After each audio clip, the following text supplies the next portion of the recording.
भौतिक विज्ञान शिक्षण में आज हम अनुदेशनात्मक उद्देश्य लेखन यानी राइटिंग इंस्ट्रक्शनल ऑब्जेक्टिव्स के बारे में पढ़ेंगे। यानी जो अनुदेशनात्मक उद्देश्य हैं जिन्हें विशिष्ट उद्देश्य कहते हैं, व्यावहारिक उद्देश्य कहते हैं, उनके बारे में पढ़ेंगे। ये सामान्य उद्देश्य से भिन्न होते हैं यानी अलग होते हैं। जो स्पेसिफिक ऑब्जेक्टिव हैं वो क्या हैं? यानी एक प्रभावी अनुदेशनात्मक उद्देश्य विशिष्ट होना चाहिए।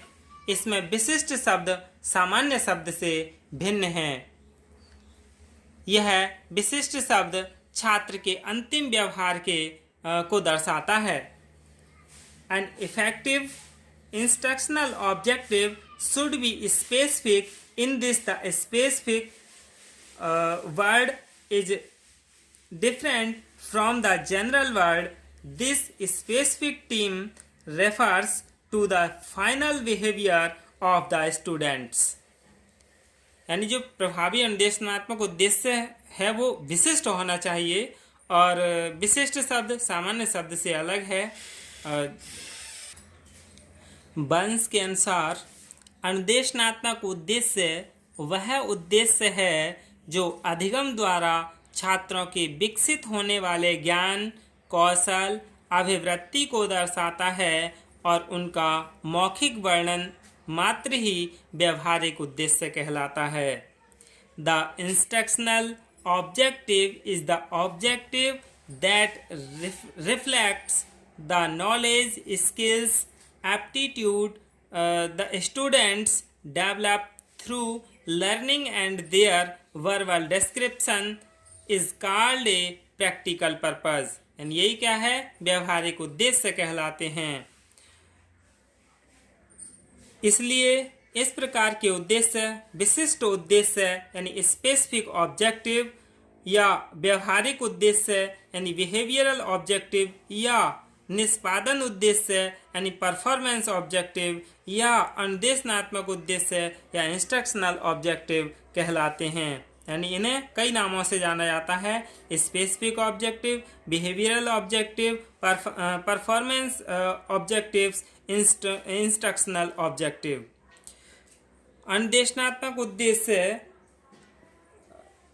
कक्षा अनुदेशन द्वारा या कक्षा अंतःक्रिया द्वारा या इंटरेक्शन द्वारा जो अपेक्षित व्यवहार परिवर्तन छात्रों में होता है उसे विशिष्ट उद्देश्य कहते हैं। इस व्यवहार परिवर्तन को देखा जा सकता है या इसका मापन किया जा सकता है।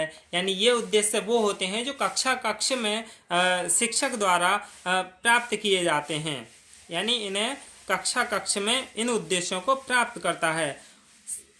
और इसे कैसे समझ सकते हैं? यानी अनुदेशनात्मक उद्देश्य वह उद्देश्य है जो शिक्षक अपने छात्रों के शिक्षण अधिगम क्रिया द्वारा व्यवहार में परिवर्तन की आशा करता है।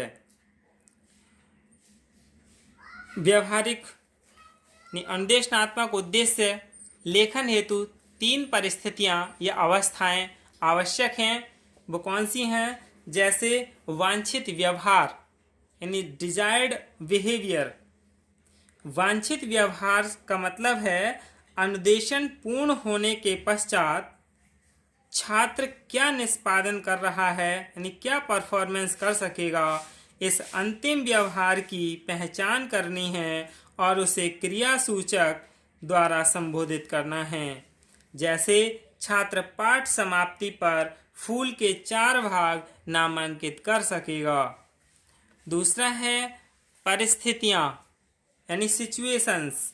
छात्र किन परिस्थितियों में इस वांछित व्यवहार को निष्पादित कर सकेगा, इन वांछित व्यवहार को परफॉर्मेंस कर सकेगा। जैसे पुष्प के दिए गए चित्र में छात्र 4 भाग नामांकित कर सकेंगे। अगला है अपेक्षित व्यवहार का स्तर यानी लेवल ऑफ एक्सपेक्टेड बिहेवियर। अनुदेशन पूर्ण होने पर छात्र के परिवर्तन व्यवहार का क्या स्तर होगा, यानी जो बिहेवियर चेंजिंग बिहेवियर हैं उनका क्या लेवल होगा, इसको निश्चित करना आवश्यक है। जैसे एग्जाम्पल समझ लेते हैं। छात्र दिए गए पुष्प के चित्र में अंकुड़ी, पंखुड़ी, पुंकेसर और स्त्री केसर नामांकित कर सकेगा। इस प्रकार एक अनुदेशनात्मक यानी इंस्ट्रक्शनल ऑब्जेक्टिव का पूर्ण आकार निम्न प्रकार से होगा। जैसे दिए गए पुष्प के चित्र में छात्र पंखुड़ी, पुंकेसर, स्त्री केसर को निम्नांकित कर सकेंगे। यानी जो हमने पहले पढ़ाने के बाद उसके लिए कोई चित्र दे दिया और उन भागों के लिए क्या करेगा, नामांकित कर सकेगा छात्र। ये हम क्या उससे अपेक्षा रखेंगे। यही हमारे क्या है विशिष्ट उद्देश्य यानी व्यवहारिक उद्देश्य कहलाते हैं। उत्तम एवं खराब बैटरी द्वारा बैटरी के वोल्टेज प्राप्त कर सकेंगे।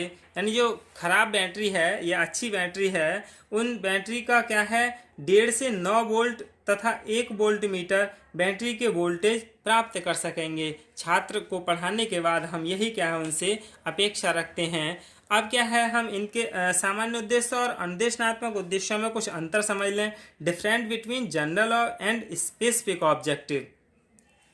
जो सामान्य उद्देश्य हैं यानी जनरल ऑब्जेक्टिव, वे उद्देश्य हैं जिन्हें समाज, राष्ट्रीय शिक्षा प्रणाली एवं विद्यालय संगठन द्वारा प्राप्त करते हैं।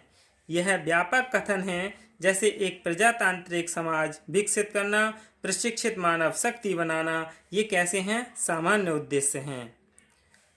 अब हम अनुदेशनात्मक उद्देश्य समझें। अनुदेशनात्मक उद्देश्य यानी इंस्ट्रक्शनल ऑब्जेक्टिव्स वे उद्देश्य हैं जिस पर शिक्षक और छात्र अनुदेशन निर्भर करता है और अध्याय या एक यूनिट समाप्त होने पर, लेसन या यूनिट के समाप्त होने पर अपेक्षित अंतिम व्यवहार को दर्शाता है। इसलिए एक प्रभावी अनुदेशनात्मक उद्देश्य अपेक्षित अधिगम उपलब्धि का वर्णन करता है। जैसे पौधे के 3 विभिन्न भागों को निम्नांकित कीजिए। यानी हमने बच्चों के लिए पौधे के बारे में पढ़ाया और पढ़ाने से पहले हम कुछ अनुदेशनात्मक उद्देश्य लिख के ले जाते हैं कि हमारे पढ़ाने के बाद इन उद्देश्यों की प्राप्ति हुई या नहीं हुई। यानी वह तत्काल उसका मापन कर लिया जाता है कक्ष अंतःक्रिया में यानी क्लासरूम इंटरेक्शन में। पौधे के 3 विभिन्न भागों को निम्नांकित कीजिए। फूल के प्रजनन भागों का उल्लेख करें। इस तरह से क्या है ये हमारे विशिष्ट उद्देश्य यानी व्यवहारिक उद्देश्य हैं। और सामान्य उद्देश्य कैसे थे, वो थोड़े बड़े लेवल के होते हैं। यानी समाज, राष्ट्रीय शिक्षा प्रणाली, जैसे हम विज्ञान पढ़ाने जा रहे हैं तो छात्रों के लिए हम सामान्य उद्देश्य क्या लेके जाएंगे कि छात्र में वैज्ञानिक दृष्टिकोण का विकास हो सकेगा। छात्र अंधविश्वास को छोड़कर विज्ञान प्रवृत्ति को विज्ञान की प्रवृत्ति उनके अंदर आ सकेगी। तो इस तरह के क्या हम सामान्य उद्देश्य लेके जाते हैं और व्यवहारिक उद्देश्य कक्षा होते हैं। धन्यवाद।